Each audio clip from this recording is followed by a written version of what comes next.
The following content is provided under a Creative Commons license. Your support will help MIT OpenCourseware continue to offer high-quality educational resources for free. To make a donation or view additional materials from hundreds of MIT courses, visit MIT OpenCourseware at ocw.mit.edu.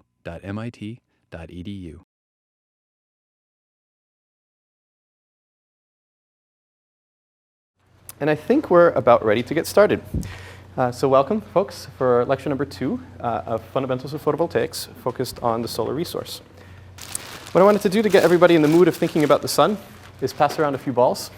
So this is really A, to limber you all up, but B, whoop, there we go.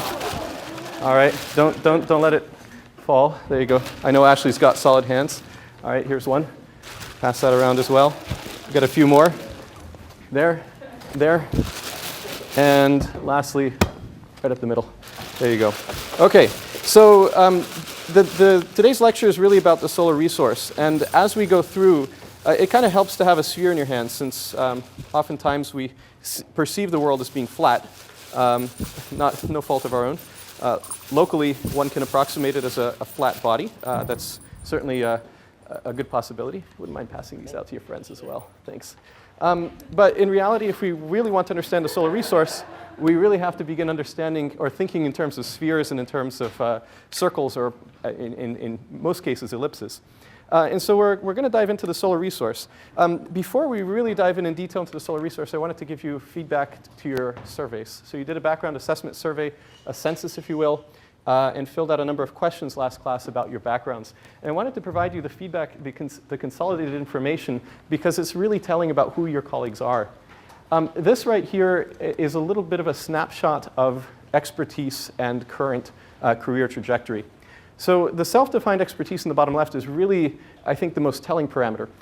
For the undergrads here, you may define yourself by your major today, but when you graduate and go on to grad school, you might, say, for example, do your undergrad in physics and then do your graduate school in mechanical engineering, but still consider yourself a physicist at heart. And so that's why I ask this question here: what is your self-defined expertise? Because there are several graduate students who have changed fields, if you will, from undergrad to graduate school. Most people in the audience, by and large, consider themselves engineers, either material science engineers or mechanical engineers. Chemistry is strong as well. And then we have about 10 different departments here represented. And that's really cool. It's going to manifest itself in the class projects. And you'll see the diversity of different inputs and perspectives from your colleagues. The degree in progress, undergrad, grad, is about split 1/3, 2/3, grad and undergrad and grad. ASP is Advanced Studies Program. So these are folks coming in from industry who are actually here in the classroom. Some of your colleagues in the class are folks who are in industry and perhaps have real-world PV experience. Several of the people here in the class as well have either have gained expertise in solar with their hobbies, with their work. Some have installed solar panels. Other ones have done research or are doing research in solar. So it's a pretty diverse group. And some are as well members of the solar car team, which is rolling out its new model in a few days' time. In terms of learning methods, it was pretty well split between hands-on labs, field trips, and guest lectures. And I'll get back to that in a few slides. In terms of class project interest, there was a strong interest in working with pre-established projects. So we've listened to that. This is pretty consistent with previous years. And so we have several pre-prepared class projects ready for you. And a few of you had an interest in the self-design project. I'd like to talk to you. I'd like to begin developing those ideas as soon as possible, so that when we start assembling teams, if you do have a strong idea for a class project, we can begin crafting that and molding that starting now. So please come up and have a chat with me after class, or during office hours, or during recitation. These are your learning objectives, defined by you. And they range, I tried to give it some continuum spectrum from natural sciences to social sciences and engineering in the middle. And obviously this is more of a loop than a linear line, but bear with me. There was a strong interest in fundamentals, and that's certainly, I think, what the core of the class is about, at least the first third of the class. Going in terms of size of the bubble, these are the number of people who listed a particular topic as of great interest to them. Economics and market, systems and grid, current technologies, emerging technologies. And so listening to all of this, we are in the process of preparing for you some guest lectures and field trips based on this feedback right here. We have already lined up a field trip to a local PV research laboratory that produces modules, like this one right here, only much, much bigger, and has strong collaboration with existing companies, startup companies in the area, as well as more established companies. So that'll be a lot of fun. And we're currently in the process of arranging other field trips and guest lectures to match this feedback right here. So thank you. We'll mold the course, shape it, craft it to fit your interests. So to hop into the solar resource, and without further ado, the subject of today and the motivation for wearing this tie is really the solar resource, the sun. This is where it all starts. If we're to understand PV photovoltaics, the conversion of sunlight into electricity, it starts from the sun. And so spending some good time thinking about the sun is really, really important. And it will avoid the embarrassing situation. How many of you have been at a shopping center walking along and a little child is asking his parent, Dad, why is the sky blue? Or why is the such and such? And the answers you'll hear just make you want to tear your ears out. And say, my goodness. So part of this is just general knowledge. It's getting a feel for the world and the universe and asking those questions again that the little children will ask, but that we forget to ask as we move on with our lives, right? Okay, so moving forward, the learning objectives for today are these right here. By the end of the lecture, and hopefully you already have a good sense of this based on your readings already, I'll quiz you on that in a second, verbally. We want to be able to quantify the available solar resource relative to human energy needs and other fuel sources. We want to recognize and plot air mass 0 and air mass 1.5 solar spectra and describe the physical origins. We want to describe how solar insolation maps, these are solar resource maps, in other words, how much sunlight is available. And we want to be able to estimate a solar resource amount locally at a specific spot on the planet. We want to list the causes of variation and intermittency of the solar resource and quantify their time constant and magnitude. In other words, we want to be able to discern what are the big effects and what are the ones that don't really matter. We want to be able to estimate the land area needed to provide sufficient solar resource for a project, whether it's a house, a car, a village, a country, a world. And a lot of this will be on your homework assignment. So we'll give you the tools here, but then ask you to address those questions. And for those of you who have already picked up your piece at number 1, you'll see relevant questions. Where's this? Does anybody recognize this right here? If I start rambling off names. What city has Pennsylvania Avenue, Independence Ave, Washington, D.C.? This is right outside of the National Air and Space Museum. What this little girl here is pointing to is the sun. And then we have Mercury, Venus, Earth, Mars, and so forth. So it's essentially a solar system to scale. As you walk out of the Air and Space Museum and walk down the street, you'll be passing the different bodies in our solar system. And so just as a quick little review to kind of get us situated and to ask the questions that little kiddies might ask us, how far is it from the Earth to the sun? About 100 million miles, yeah, 93 million miles. Plus or minus somewhere in the range of maybe 1% or so, a few percent, depending on what time of year we are, since we're in a little bit of an elliptical orbit. Good, so that's the distance to the sun. It'd be about 150 million kilometers. How long does it take light to travel that distance? About 8 minutes, 8 1/3 minutes, right? So it takes a little bit for the light to reach us. Good. Some more questions. How far are the other planets in our solar system to the sun? Just going in order from Mercury out.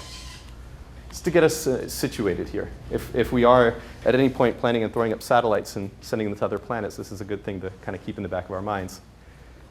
So if we define an astronomical unit, not in terms of our national debt, but in terms of the distance from the Earth to the sun, that's an astronomical unit. Mercury would be somewhere around 0.4, Venus 0.7, Mars 1.5, so that's all kind of in our neighborhood, right? And then from Mars to Jupiter, there's a bit of a jump. It goes from 1.5 to 5. And then from Jupiter to Saturn is 10. Well, sorry, 10 is the distance from Saturn to the sun. And then 30 and then 40. Sorry, 10, 20, 30, 40. So it goes Jupiter is 5, Saturn 10, Uranus would be 20, Neptune 30, Pluto 40, right? Pluto, planet, sort of. So it's easy to remember those numbers because it goes 5, 10, 20. That's just essentially a sequence of doubling, and then 10, 20, 30, 40. I'm giving you approximate numbers here, but that's something just to keep in mind, all in terms of astronomical units. So in case a little kid comes up and asks you, you can spread out the answer. Let's talk about the sun. This is just a review of our readings right here. This was a representation of the sun and the earth moving around. And what is solstice and equinox? What do those refer to? What is the equinox? Yeah, equal amount of light and dark throughout pretty much all the world, except if you're really standing on the tippy top in the bottom. So equal amount of light and dark throughout the world on that particular day. So the day and the night have the same amount of length. If you move over into this region right here, this would be a region of our northern hemisphere summer, southern hemisphere winter. Over here, vice versa. And the solstice would be? Yeah, so the shortest or the longest day of the year, depending on what side you're on. So in the northern hemisphere, the June solstice would be the summer solstice. For us, it would be the longest day. And if you're in the southern hemisphere, it would be the shortest day. Depending on what time zone you're in, there might be a variation of 1 day hitherto. Good, okay. And what is this, what are the seasons caused by? What is this kind of tilt right here? What is that called? Declination angle. And approximately how much is that? 23.5, 23.45. Yeah, so 23.5 degrees. Good. Okay, and we can visualize all of this on the PV-CD-ROM on the website. So this was part of your signed reading. And here's the Earth going around the sun in this representation. Likewise, if you want to take one of your balls and just kind of imagine being on one of those surfaces, you see the diurnal rotation here, it's spinning around its axis, and as well the seasonal variation as it spins around the sun. That's important for a number of reasons, right? That will determine how much sunlight is normally incident on the planet. If you are normally incident, if you're at this exact spot right here, you're receiving the sunlight full on. But if you're up here somewhere, right, your surface normal is pointing, some vector pointing out like that, you're only going to be receiving the cosine theta of that amount of sun. Right? So if you're an extreme example, if you're right here, you're not going to get any. But if you're in this part right here, you're going to get cosine of 0, which would be 1, so you get the full amount of sun. And likewise, as you move through the angles here. So it's important to understand what the relative angle is between our surface normal and the vector pointing at the sun. That varies as a function of season. It varies as a function of time of day. And obviously, over the entire Earth, you can define the precise amount of sunlight coming in, the precise solar resource, by a series of trig formulae. It gets pretty complex, and this website will actually walk you through it if you're so interested. Now, this is all review, since folks have all done the background reading, right? All done the background reading. Expect you to before class. Let me ask you a few trickier questions just to see if our creative juices are really moving at this early time of day. When would be the shortest day of the year? Let's start there. The shortest day of the year is approximately December 22nd, right, in the solstice. When is the latest sunrise? And when is the earliest sunset? You might need to pick up your little ball and rotate it around. Does anybody have just a gut sense? Would it be on the solstice? How many people think it's going to be exactly on the solstice? Let's say earliest sunset. How many people think that the earliest sunset is going to be a little bit before the solstice? How many people think a little bit after the solstice? I know people don't really know. The reality is that the earliest sunset would be a little bit before the solstice here. And the latest sunrise would be a little bit after the solstice. And it flips in summertime. It would be, let's see, the earliest sunrise and the latest sunset, yeah, before and after the solstice, respectively. Okay? And you can kind of think about that in terms of what is the solar noon.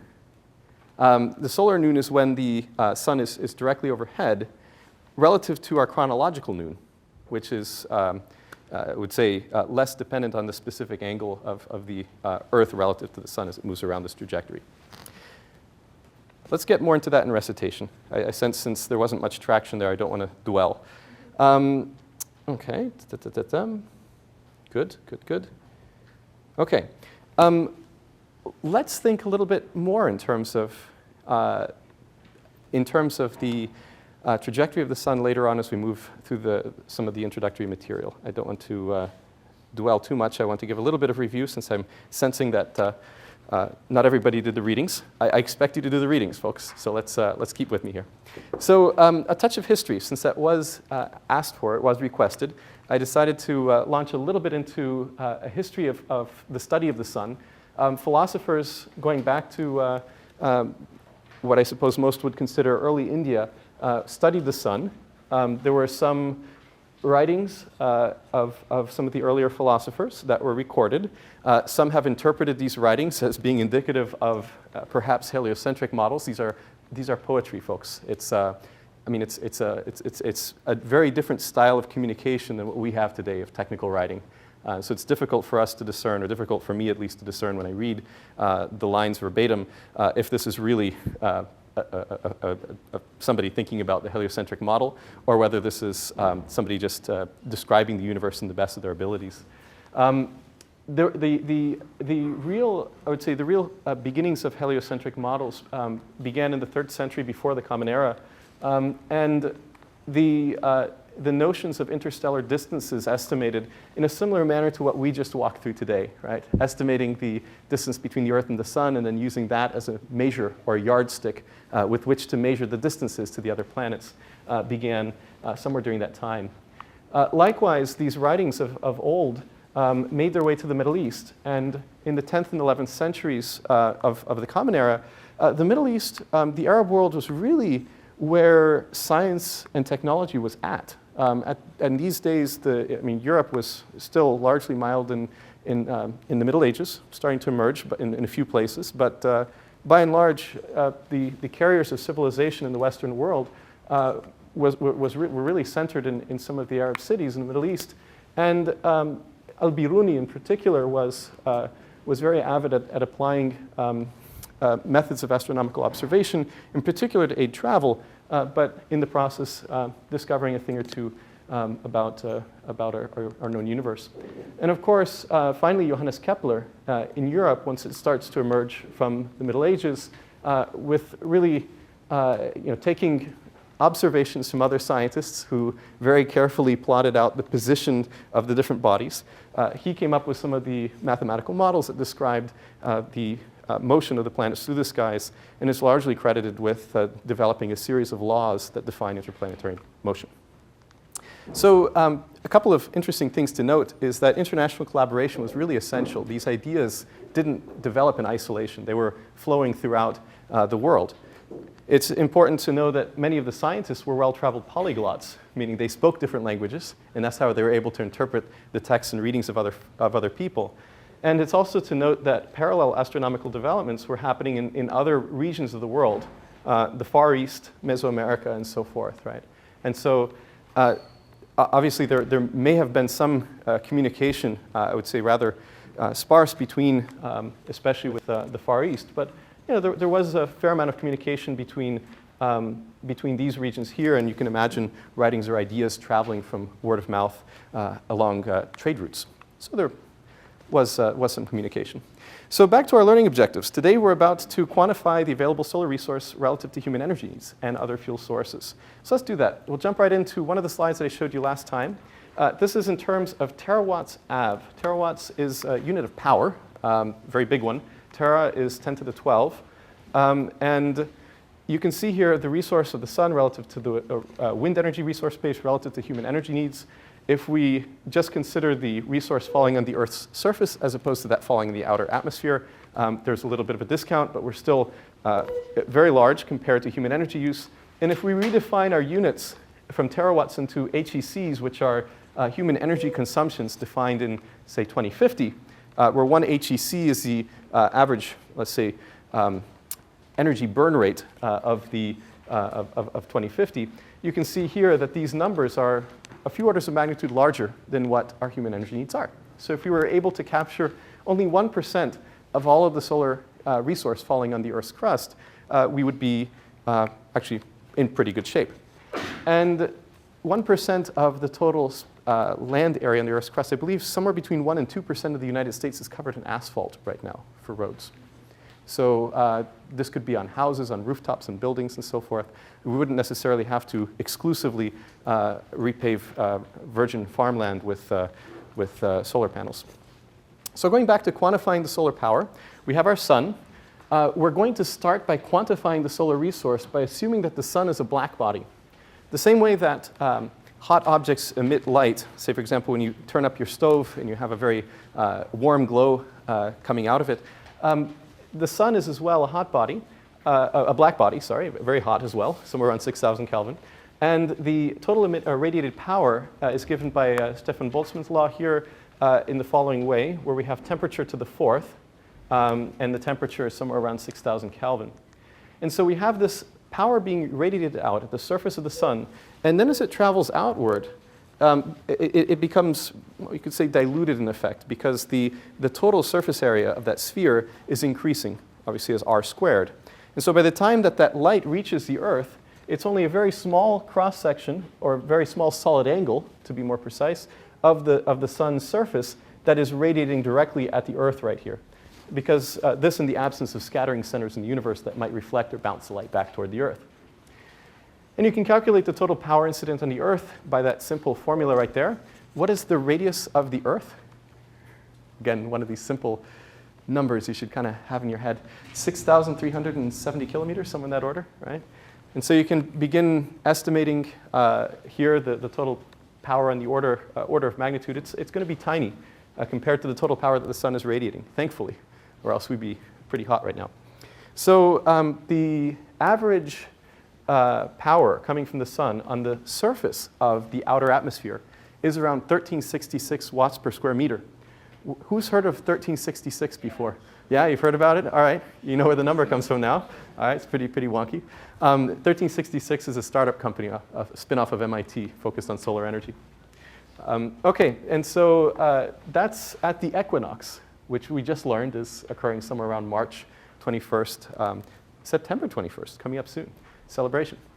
The ratio of the surface areas of the spheres is really something to keep in mind right there. OK, so we've quantified the available resource relative to human energy needs.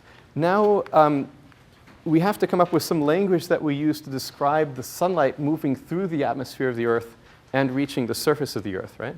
So we're going to use what's called the air mass convention, or AM convention. AM stands for air mass.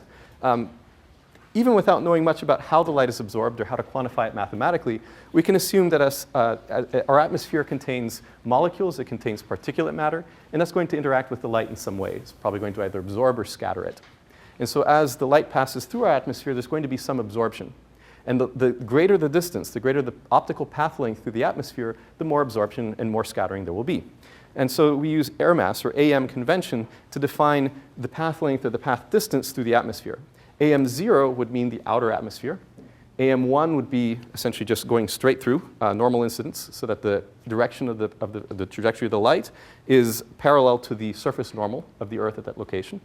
And then air mass 1.5 and so forth is as we increase the angle of the entry of light relative to the surface normal. So in other words, as we go further from the equator to northern latitudes, that air mass number is going to go up, up, up. OK, we'll explain it with a few graphs and figures in a few slides. So we have our atmospheric absorption. When you just glance at the Earth and these beautiful pictures taken from outer space, we can see very obviously the clouds present. And more importantly, if we were to zoom in on one of these regions right here, we would see this bluish hue coming from our atmosphere, which is scattering preferentially the shorter wavelengths of light. And more importantly, this radius right here is somewhere in the order of 6,370 kilometers. And this thin atmospheric shell is in the order of 30. Right? So that's why you don't really see too much of a ring around the planet from this distance. So atmospheric effects, let's try to bin them into discrete buckets. This is a simplification, but it helps us gain a foothold in understanding. And then from there, we can make our understanding a bit more complex. So we have incoming solar radiation coming from here. We have a number now that's 342 watts per square meter. Why is that number so much lower than the 1366 that we were just talking about?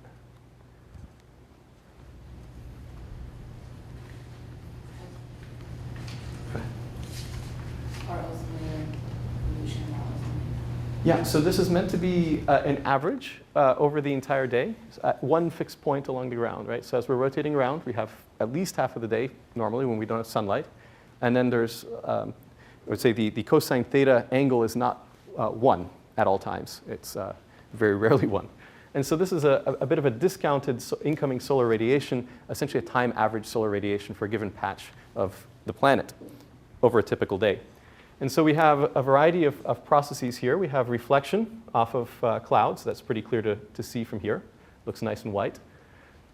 We have some absorbed by the atmosphere, typically in rotational or vibrational modes of molecules up in the outer atmosphere, sometimes by particulate matter as well. And then we have the amount that's absorbed here by the surface, of course, reflected as well. And so the amount that's incident on the surface or coming down to us is what we can actually use to make solar energy. And this is an average, right? Because sometimes the cloud cover is a lot greater, and for that particular day, we will have a lot less resource striking the ground at that given time.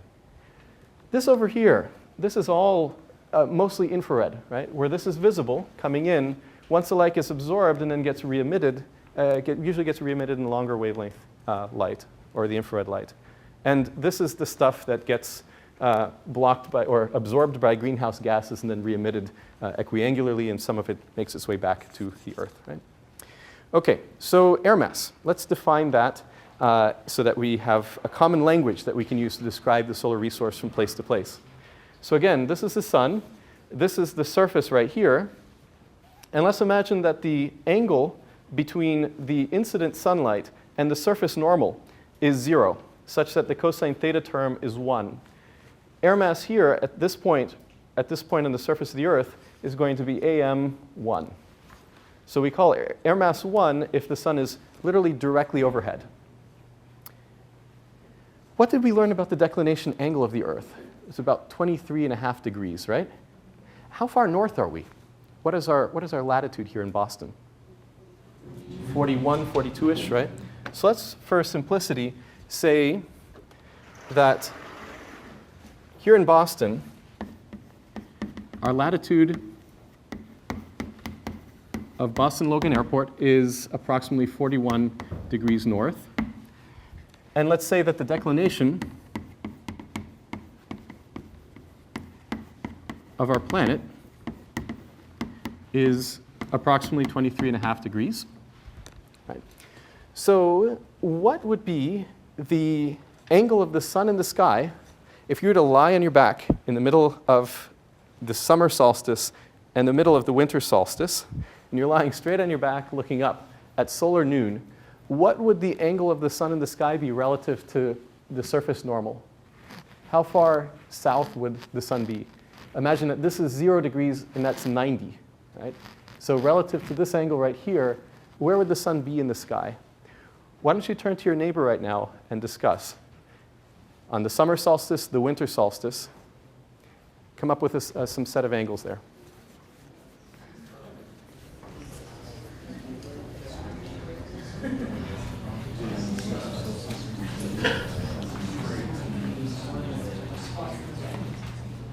All right, folks, what did we come up with? This is our little human being, you, in Boston. This is south, and that's north. And we're at the solar noon in the winter solstice and the summer solstice. So here's you. This is directly above. So let's say if you're lying on your back and looking straight up, that's the surface normal of the Earth. In the summer, at solar noon, the sun would be at what angle relative to the surface normal of the Earth? 17.5, somewhere around there. And how did you get that number? Subtract those two, right? So you get 41 minus 23.5. You're somewhere around 17, 18, somewhere around there. So we'll call it 18 degrees in summer, again, relative to the surface normal. And in wintertime, what does that work out to be? 64.5. Similar logic, right? So we'll call it 65 degrees in winter. Good. So what does that work out to be in terms of air mass for winter and summer? Quick engineering approximation, I'm going to say that in summer it's approximately air mass 1, but you can calculate it real quick. Somebody with a calculator want to plug those in? And roughly 2 in winter, right? Okay. We're going to get into scattering of light in next lecture, actually, and we'll see why that matters in terms, especially of getting sunburned, since the shorter wavelengths, the ultraviolet, are more sensitive to the path length. Okay, good, very good. So we have pretty much a gut sense now of where the sun is in the sky. And as it moves from summer to winter, from our perspective, it follows a little bit of I would say a sinusoidal path, right? It stays in summer for a long period of time up here, and then it moves pretty quickly down here and then stays here. So versus time, the angle of the sun in the sky is following a sine curve, or cosine curve, if you will, right? And so right now, the sun is actually close to the middle. We're on September 13th. The solstice is coming up in a week's time. And so the slope of that sine curve is at a maximum right about now. And so the amount of time that the day will change in length is changing at its greatest point right now in the year. And so you really begin to notice it if you start paying attention. Or if you go to weather.com and start looking up how long is today's day going to last? When is the sunset tomorrow? I don't know about you folks, but I like to cycle. And when I'm doing my evening rides, I'm noticing it now that I have to start earlier and earlier if I want to put in, say, 30 or 40 miles. I'm not going to be able to make it home in time. So, so that's the sun and how it relates to you in your daily lives. We're going to get back to this in a minute, so keep this in mind. Don't let it out of your RAM. Let's talk about the actual solar spectrum for a minute. This is the sunlight intensity in some very weird units. We'll get to that in a minute. But think of this in terms sort of like the total amount of power in a given bandwidth. So the wavelength right here, or the power density in a bandwidth, the wavelength is the wavelength of light. Shown for your convenience here is the visible spectrum. That's what our eye, mostly what our eye is able to detect in this wavelength range right here. And the sun is emitting over a much broader range of wavelengths. It's emitting following a black body emission source at 6,000 Kelvin. And that's in this very difficult to see green line right there.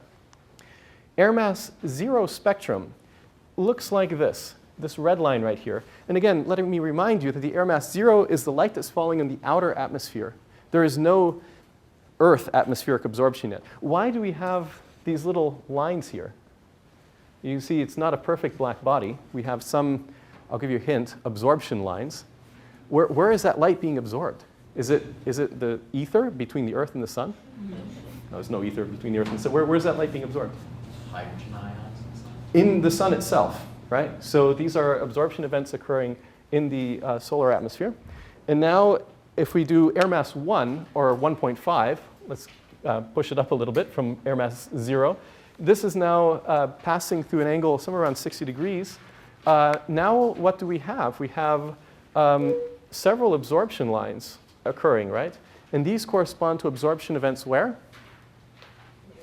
In the Earth's atmosphere, exactly. And so we can attribute each of these little absorption lines here to a particular, usually it's a molecule, in the Earth's atmosphere. Note the sensitivity of the human eye in black right here, and how well matched it is to the air mass 1, air mass 1.5 spectrum. That's pretty cool. That's pretty cool. Okay, so there you have the spectrum. Let's get to these units of power density per bandwidth for a second. The way to think about those units is as follows. Kilowatts per meter squared. Okay, I get that. It's the amount of power falling on a unit area. Per micron. The reason it's normalized per micron is because the wavelength units right here is in microns, and if you take the product of the two, it makes it pretty easy to calculate the total power density, right? So if you want to calculate the power density, the total watts per square meter falling on the Earth, say between 0.5 and 1 micron, you can calculate the total amount of power by multiplying one versus the other. So that's why they're in this weird unit right here. It's to help you perform calculations, like the ones you'll do on your homework, like the ones you'll do through your class project, and so forth. And it strikes a little bit odd the first time you look at it, but it begins making sense, and you're appreciative of it after a while. There are standard spectra. There are standard reference spectra. Sure, you can go outside and using some form of spectrophotometer, you can measure the incident solar radiation and map out the spectral irradiance as a function of wavelength. In terms of planning or communicating with other scientists, we typically refer to standards. We use common yardsticks, common metrics, and that facilitates communication, avoids ambiguity, avoids misunderstanding. And so these standards right here, these ASTMs, refer to the particular standards that are used for those solar spectra. And in your supporting online material, at the very end of the lecture slides online, we go into some more detail regarding that for those who are interested. So again, these little absorption lines here correspond to specific atmospheric events, interactions of that particular wavelength of light with some molecule usually in the atmosphere. We can as well have generalized attenuation due to other scattering mechanisms. Notice right here in the short wavelengths what's happening. From the red to the blue, this light is particularly affected. We have a sharp drop in the shorter wavelengths, and it grows sharper the shorter in wavelength you go. So the attenuation, due to passing through the atmosphere, grows or increases the shorter in wavelength you go. And this is a process generally called Rayleigh scattering. And there is a wavelength to the fourth dependence. So as you go shorter and shorter in wavelength, the likelihood or probability of scattering will increase. Why is that pertinent to us? Well, now you can answer that little child who walks up to you in the shopping mall and says, why is the sky blue? You say, well, there is this elastic scattering mechanism of electromagnetic radiation, whereby in a broad spectral event, such as the sun, black body emission, we have the shorter wavelengths that are scattered more. And that's why when we look away from the sun, in the other direction, we see those shorter wavelengths that are scattered back to us.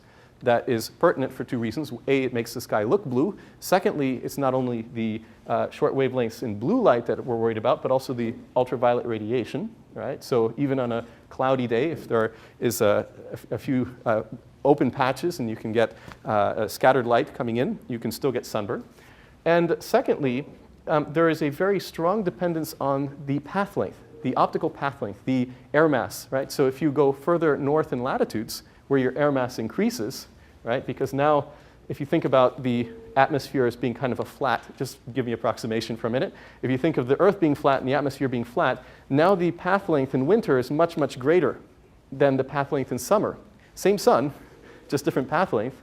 You're much more likely to get sunburn in summer than you are in winter, because the path length is a lot shorter, and the amount of short wavelength ultraviolet radiation that will be scattered away is going to be less in the summer than in winter. That's also why if you go south in latitude, for example, from here, say to Miami, your incidence of getting sunburn is a lot greater, a lot more than the total increase of the visible portion of the spectrum. So the sun might not look that different to you, but your incidence of sunburn events goes up quite a bit, and that is due to Rayleigh scattering. And now, by this point, the little child has already run crying back to the parent. But you have a full satisfaction of knowing how the universe around you is put together. And that actually was a pretty deep problem. It took a long time for at least European scientists to crack that nut and figure out what was going on. Describe how solar installation maps are made and use them to estimate the local solar resource. So we have metrology. We have techniques that we can use to measure the amount of sunlight that is out there. And now we want to apply those in some systematic fashion to measure the average solar resource around the planet, including the oceans, and then use that information to estimate later on the land area needed, or the size of the array, or how many cells we're going to have to string together based on the solar resource locally. So how are these insolation maps made, these maps that we'll use as engineers to size our systems? First off, let me define insolation. This is not insulation, as in stuff you put around the house to keep the heat from going out. This is insolation with an O, a shorthand for incoming solar radiation, insolation at the top there. It's typically given in units of energy per unit area per unit time. So kilowatt hours, that's energy, per meter squared per day. And it's helpful when designing or projecting these PV systems. And it's affected by a bunch of stuff, which we'll get to over the next few slides. So we can measure insolation from the ground. That's a surefire way to do it. This right here is a pyranometer. Pyro, fire, sun. Ano, on top of, right? So anode, cathode, kata, under, ana, above, catatonic, under, right? Okay, so pyranometer, so it's basically measuring the sun above, right? It's measuring the sunlight above. This is a full hemisphere, measuring the sunlight coming in from all angles. There's a small little sensor right here, it's lying flat, and that glass is essentially allowing the light from different angles to get in to the sensor. And this is a very narrow, solid angle of the sky. It's probably just looking at the sun, or in a particular direction rather, plus or minus 2.5 degrees in either direction. So it's a very limited solid angle of the sky. This one over here would be more appropriate, say, for a flat panel that's receiving scattered light coming in at all angles. This one over here would be more appropriate for a tracking system, especially a concentrator system that has optics that only accept light in from a very limited solid angle. So imagine you have a lens that has to have light incident to it to focus it on the right spot. And if the sun moves in the wrong spot, or put it another way, if the lens is in the wrong position relative to the incident solar radiation, the light is being focused off of the solar cell, and it doesn't produce any power. So this is a system that's used for measuring the direct solar spectrum, which will be useful for calculating the total output from concentrator systems. And this pyranometer over here is useful for flat panel systems. And we can also measure the total amount of incident solar radiation, total amount of insolation from the sky using satellite imagery. This is an example of a measurement.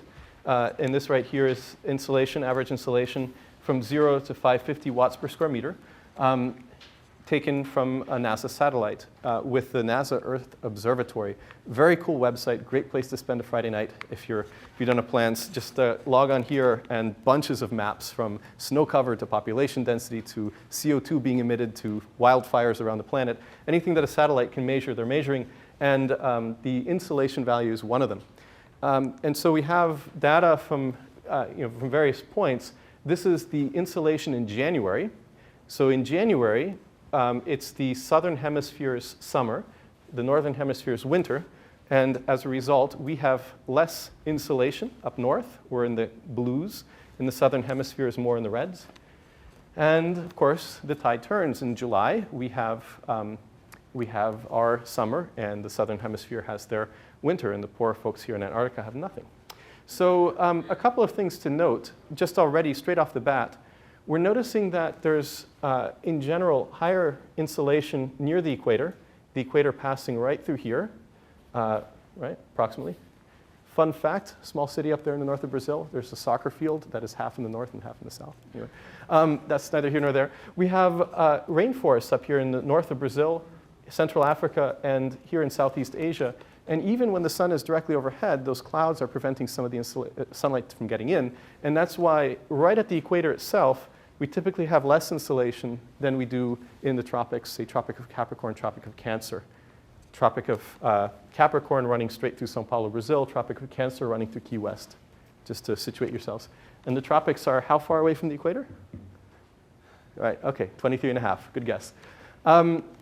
Good, so what we're going to do is now launch into our next learning objective, which is to list the causes of variation and intermittency of the solar resource and quantify their time constants and magnitudes.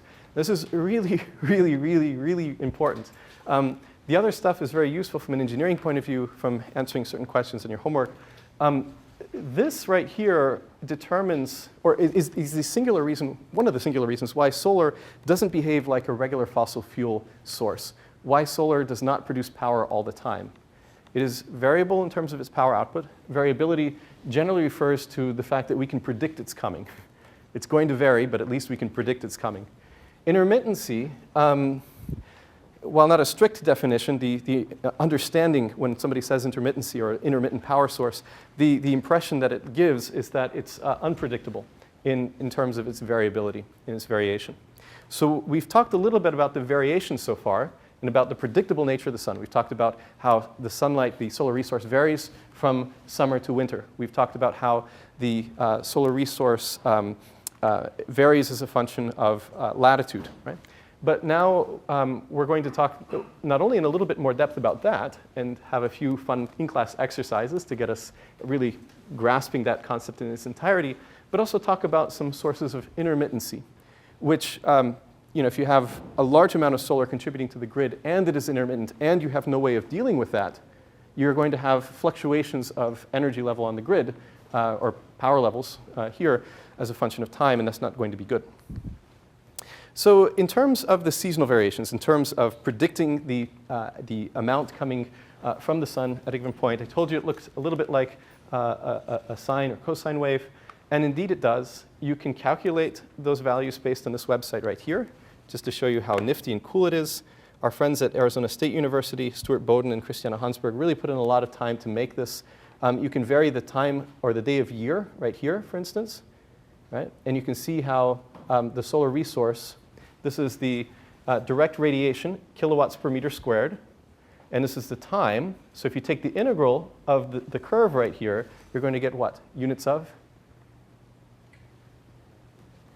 Power times time is energy. Energy per unit area, right? So you're going to be able to calculate the total amount of energy falling on a given area per day, let's say, right?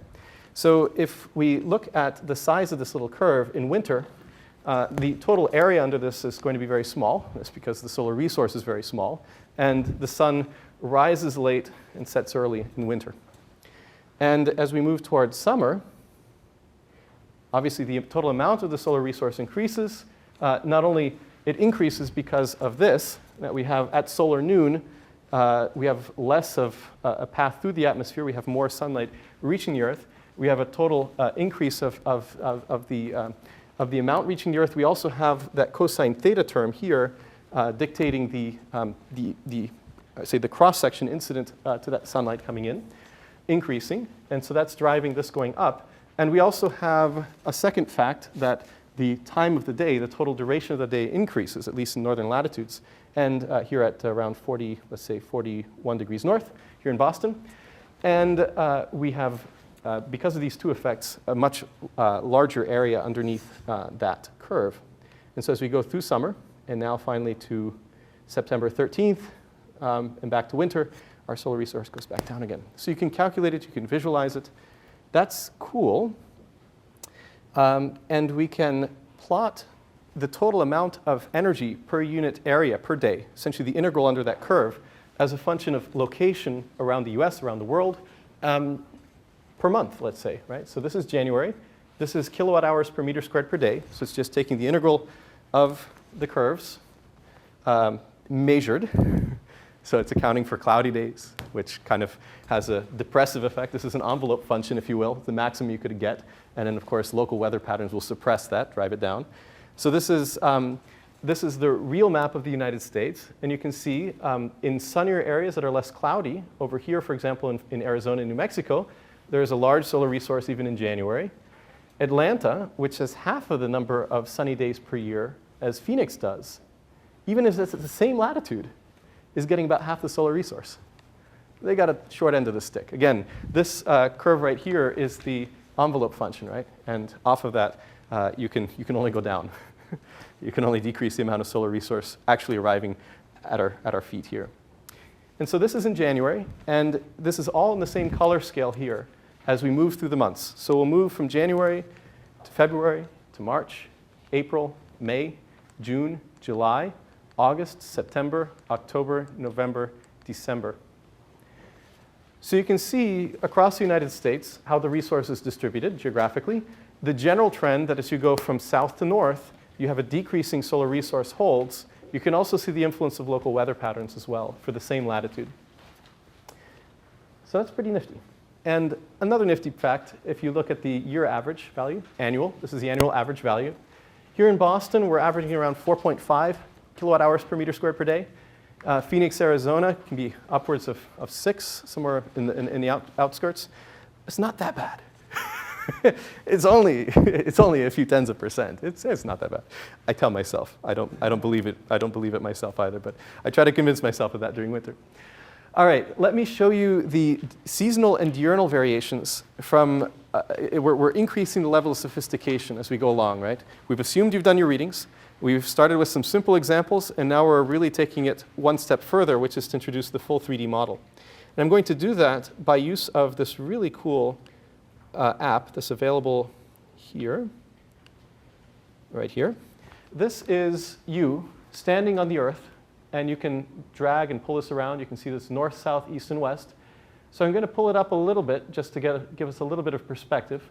Still, south is facing toward us, north is away. The sun will rise in the east and set in the west.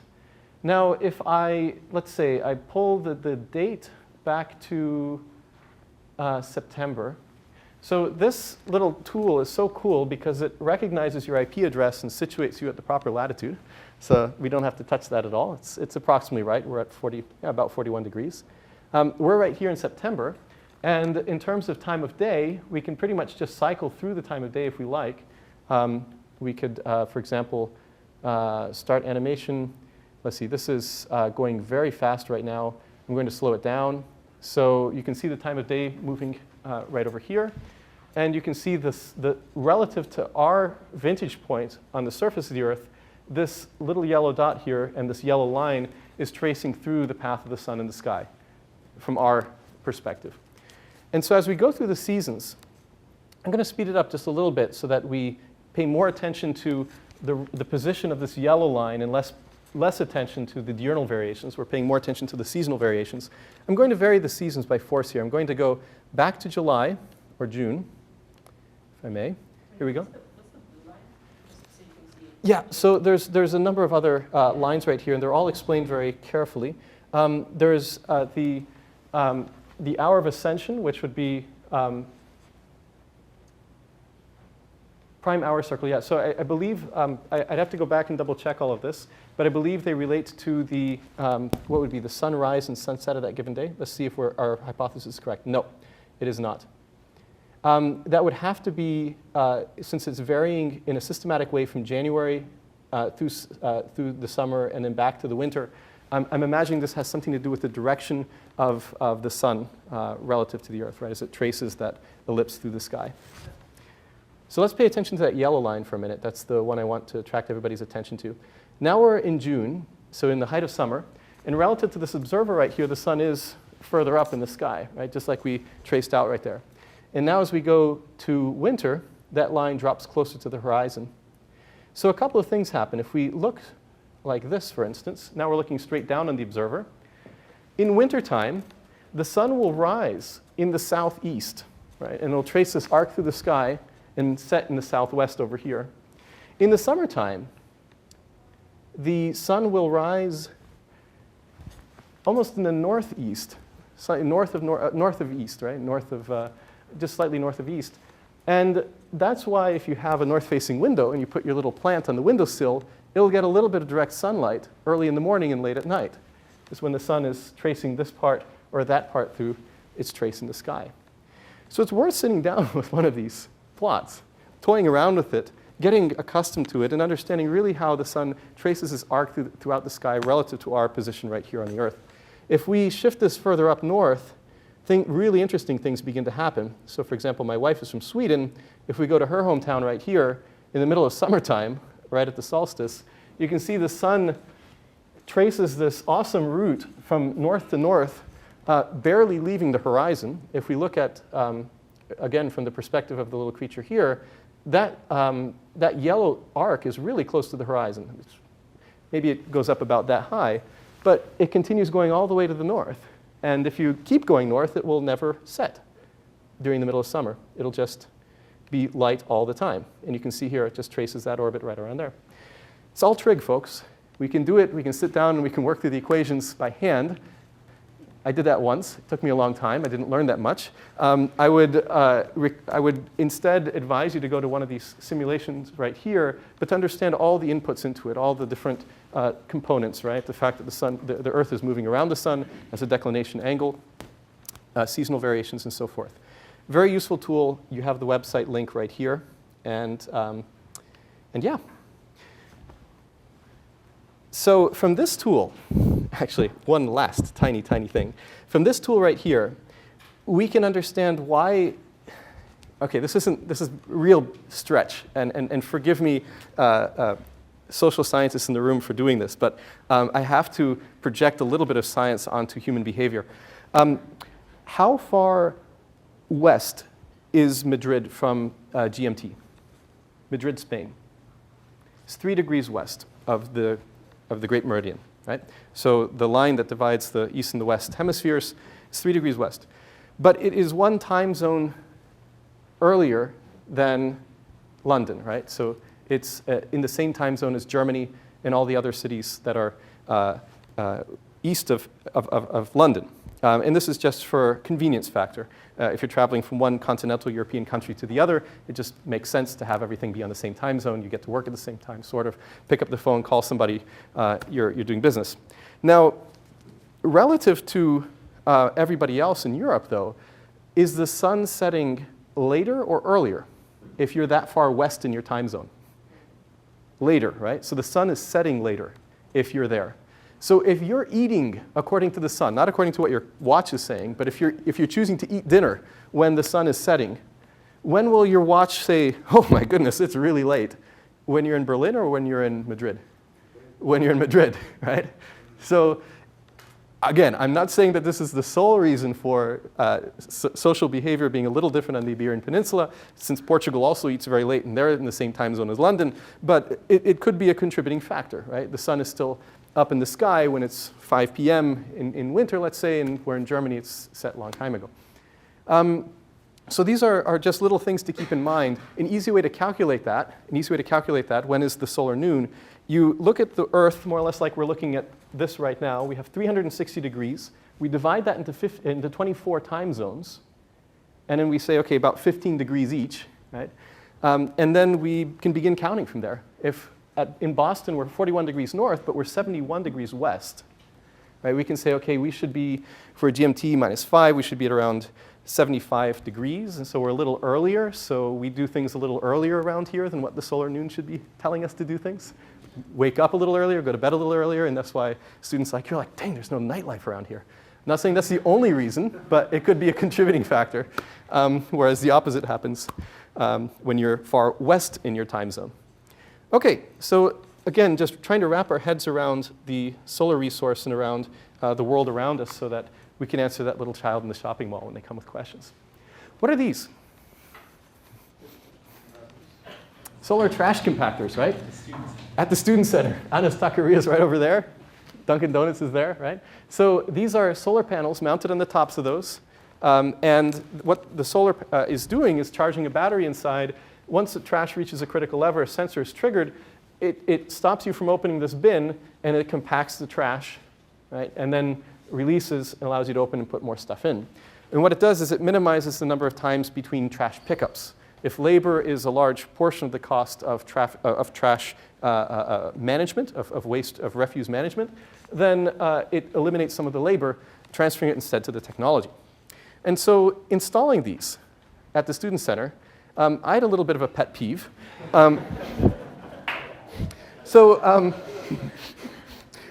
You have the angle of the sun right here, which we just walked through, 18 degrees in summer. And it just so happened to work out that, and these numbers were approximate. This was me going with my kind of engineering sense. That's about 45 degrees. Count the number of paces, equilateral triangle, estimate the height of there. But in the middle of summertime, when you are at the solstice, there is no direct sunlight hitting this trash can because of that overhang way up there. That's not a problem for this particular trash collector, since those panels are way oversized for the amount of energy that the trash collector actually needs.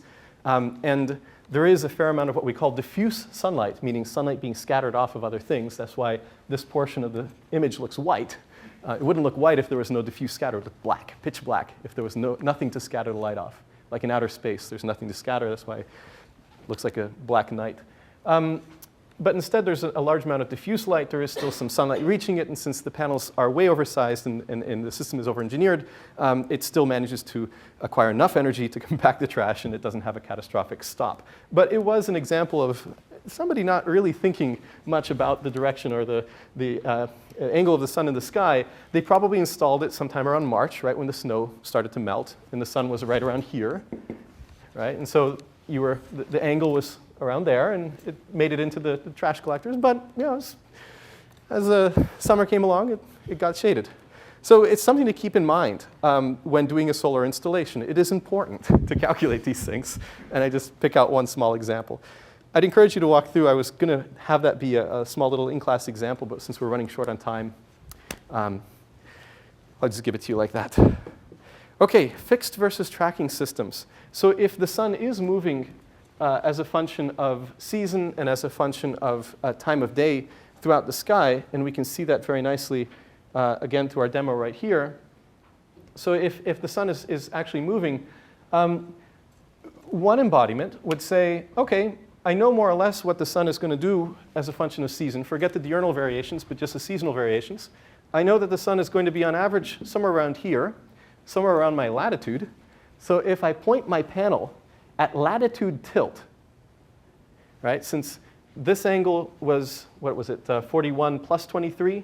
This angle was 41 minus 23, so this one would be right around 41 latitude. So if I aim my solar panels at latitude tilt, then I'm going to get, on average, some pretty decent power throughout the year.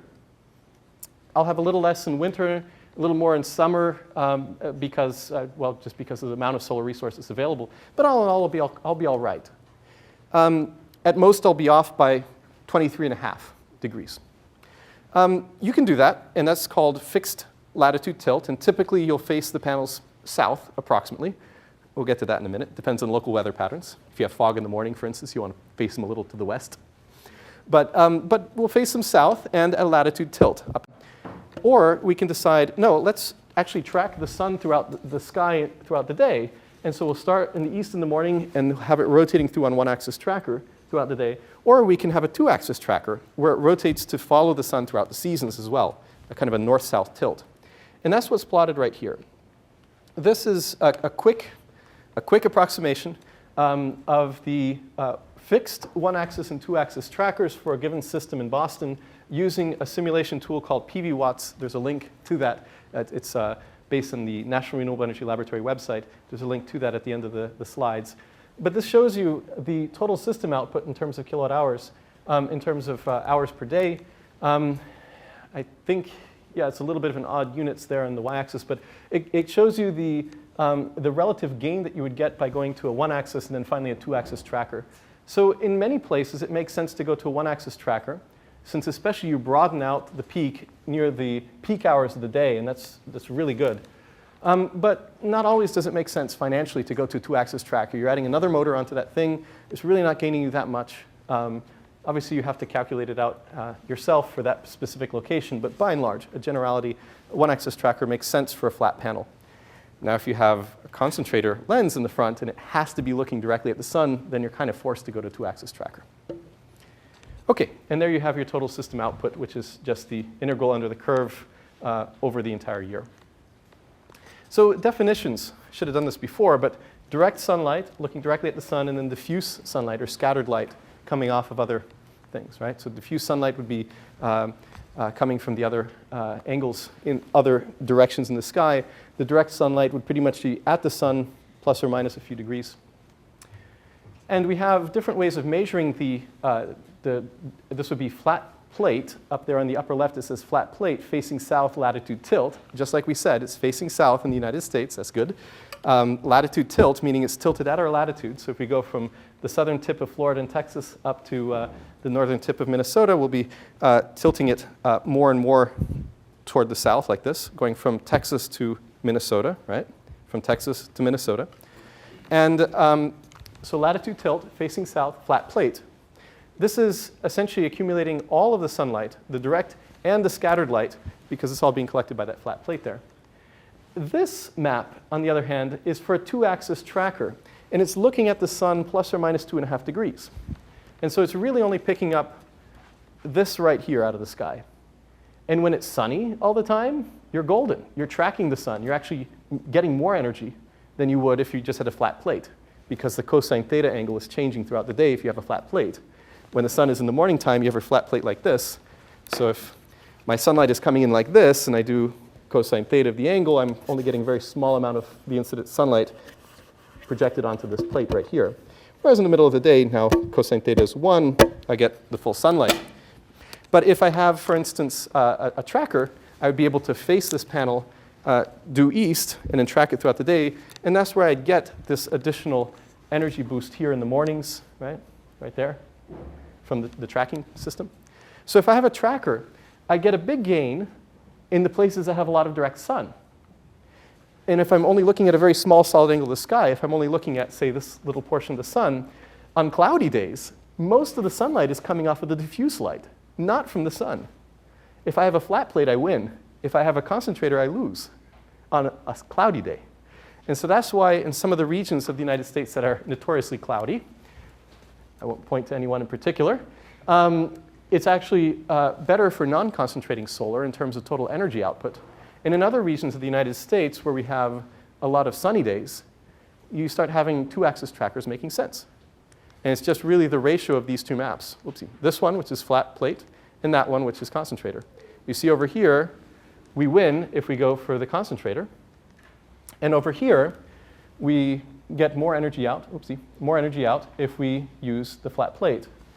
Now that's just energy. Obviously, costs and economics factors in what it takes to install it. Okay. And weather patterns. I promised I'd get back to this. Interesting to note that right near the equator, we have this drop of the insolation. And there are these beautiful maps put out by, again, by this NASA Earth Observatory that show you the cloud fraction coverage of particular spots around the planet. And you can see that right near the equators, typically we have these beautiful tropical forests, and those are, obviously the high cloud cover in those regions is blocking out some of the sun. And likewise, you can see that dichotomy between Phoenix and Atlanta, same latitude again, but Atlanta having a higher cloud coverage than Phoenix, and hence a lower solar resource, a lower insolation. So you see all this kind of ties together. That's all predictable in a sense. This is unpredictable at a local level, for one system, right? If the sun is tracing its route through the sky and you have that envelope function that you've just spent so much effort calculating out with all your trig functions and the computer simulation, the code that you've just been given here, and now a cloud comes over, some random cloud that was very hard to predict, and you just have one panel, one tiny little thing like this, and the cloud goes over it, boom, all of a sudden you get a drop in your instantaneous power output.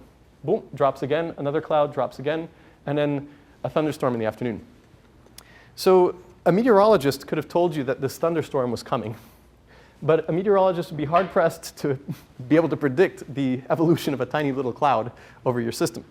And so the question is, to what degree are these local weather patterns predictable and unpredictable? And hopefully, some of you over this class will be able to help answer that question by analyzing data from tens of thousands of systems that have been installed throughout California in local geographical systems, for example, in the Los Angeles region, San Francisco region, and so forth.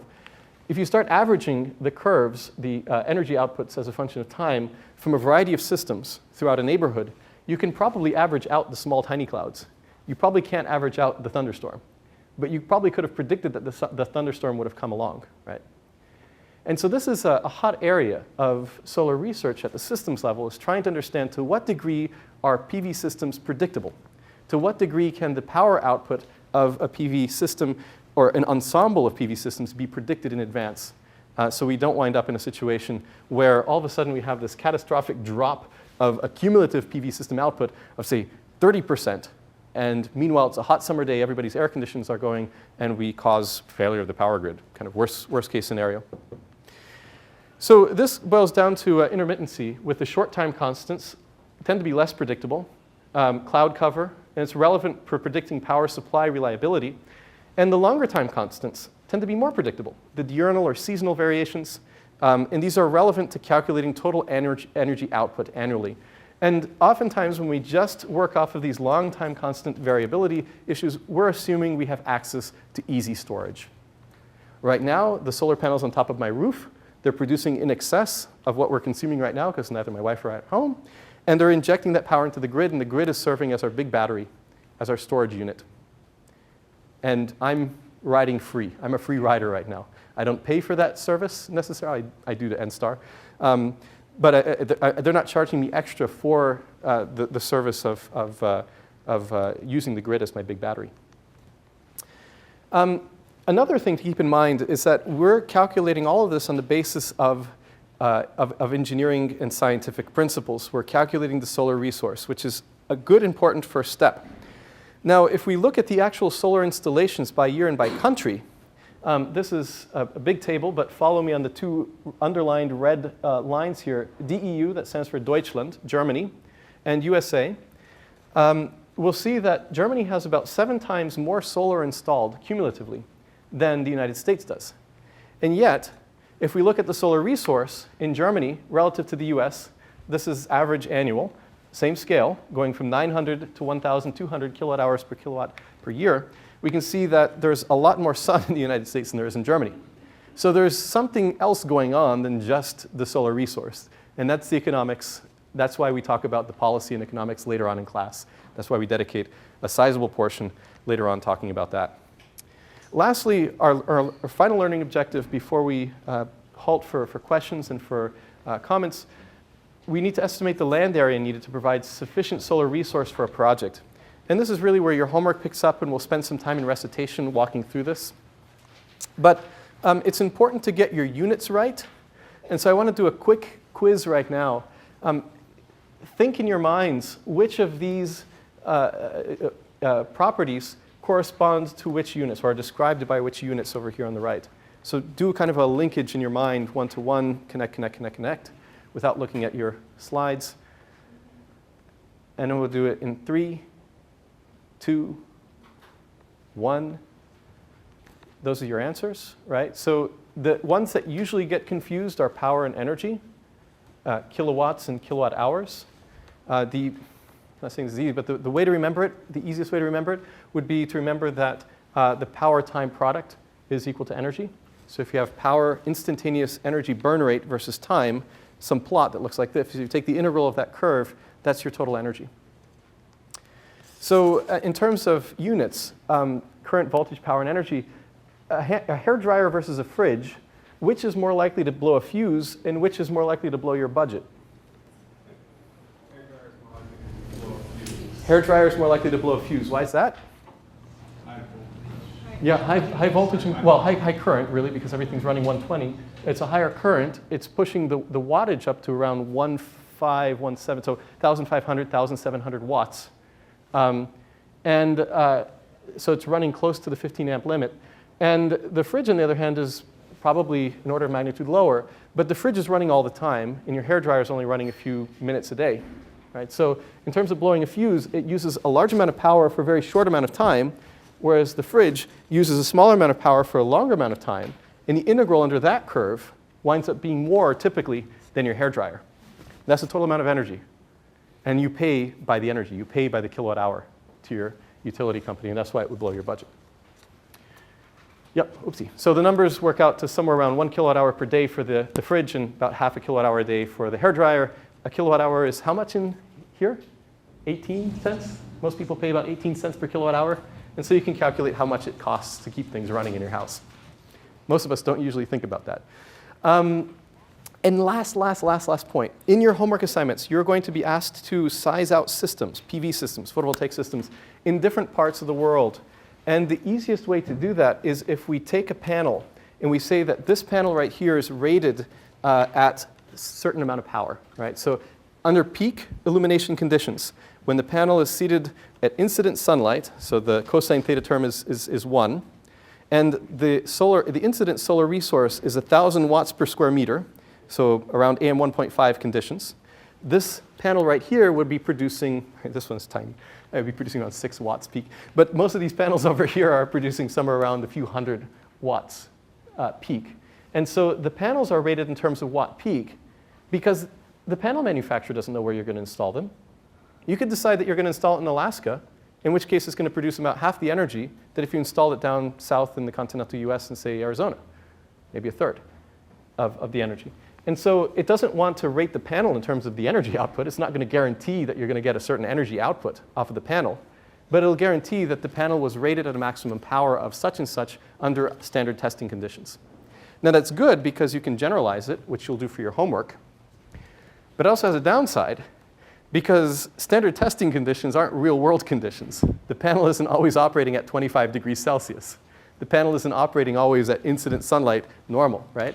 And so the gap between actually knowing how much the panel is going to output in terms of its energy for a specific location and what our calculations, the back of the envelope calculations will give us, that gap is, from an economics point of view, there's a lot of money to be made there. If you understand really well how much a given panel will output, you can then predict to a much finer degree what you should be charging your customer for installing panels in a particular location. Right? So there's a lot of work being done right now, more on the business side of pulling the systems engineers along and trying to increase the accuracy of predictions.